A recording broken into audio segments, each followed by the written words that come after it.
एक average person अगर अपनी लाइफ में 3 से 4 बार फेलियर का सामना करता है तो वो टूट जाता है, वो इसे अपनी किस्मत मान बैठता है। हमारी सबसे बड़ी कमजोरी ये है कि हम दूसरों की कमजोरियों पर सबसे ज्यादा ध्यान देते हैं। वो ये नहीं कर सका तो मुझसे कैसे होगा, उसने तो इतना पैसा लगाया धंधे में फिर भी फेल हो गया, मैं कैसे कर पाऊंगा।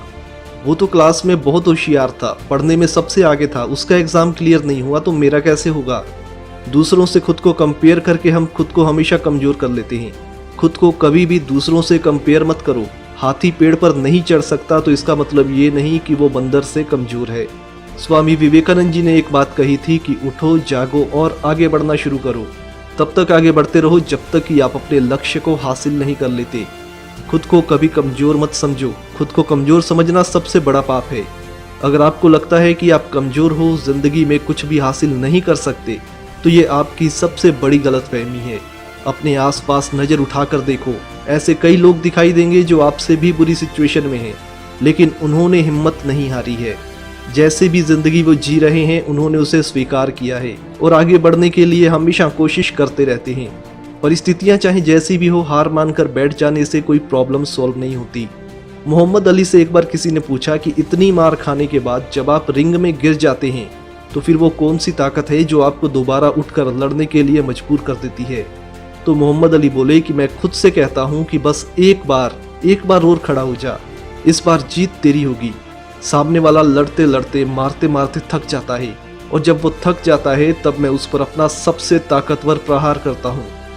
दोस्तों, अपनी ताकत को हमेशा सहेज कर रखो और उस वक्त इस ताकत का इस्तेमाल करो जब सारी दुनिया को लगे कि अब आपका खेल खत्म हो गया, अब आप कुछ नहीं कर पाओगे। एक लक्ष्य में जो ताकत होती है उसे आप सोच भी नहीं सकते। अगर आप अपने लक्ष्य के प्रति पूरी तरह से समर्पित हैं तो दुनिया की कोई भी ताकत आपको उस तक पहुंचने से रोक नहीं सकती। 3, 4 या 5 बार हारने से आपकी जिंदगी का मकसद खत्म नहीं होता, बल्कि वो मकसद आपके और भी करीब आ जाता है। आपको इतना एक्सपीरियंस हो जाता है कि अगली बार आपको पता होता है कि इस बार कौन सी गलती नहीं करनी है। डॉक्टर अब्दुल कलाम आज़ाद कहते थे कि अगर आप अपनी सोच के दायरे को बड़ा कर लें तो फिर आपको इतिहास रचने से कोई नहीं रोक सकता। Abraham Lincoln, Henry Ford, Edison, Newton, Steve Jobs, Jack Ma, Dhirubhai Ambani, Charlie Chaplin, Mahatma Gandhi, दुनिया की कोई भी फील्ड उठाकर देख लीजिए, आपको जरूर ऐसे लोग मिल जाएंगे जिन्होंने अपनी फील्ड में अद्भुत काम किया है।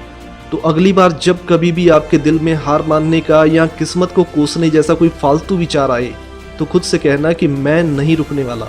जब तक मैं इसे कर नहीं लेता तब तक मैं नहीं रुकने वाला और ना ही मुझे कोई रोक सकता है। खुद को पहचानो, अपनी पर्सनैलिटी को पहचानो, आप किस चीज में बेस्ट हो उस फील्ड को पहचानो और फिर बिना किसी डर के, बिना किसी झिझक के अपना काम शुरू करो, सफलता जरूर मिलेगी। वीडियो अच्छी लगे तो इस वीडियो को लाइक और शेयर करना ना भूलें। इंस्टाग्राम पर मुझसे जुड़ने के लिए इंस्टा आईडी का लिंक डिस्क्रिप्शन में है, उसे फॉलो जरूर करें।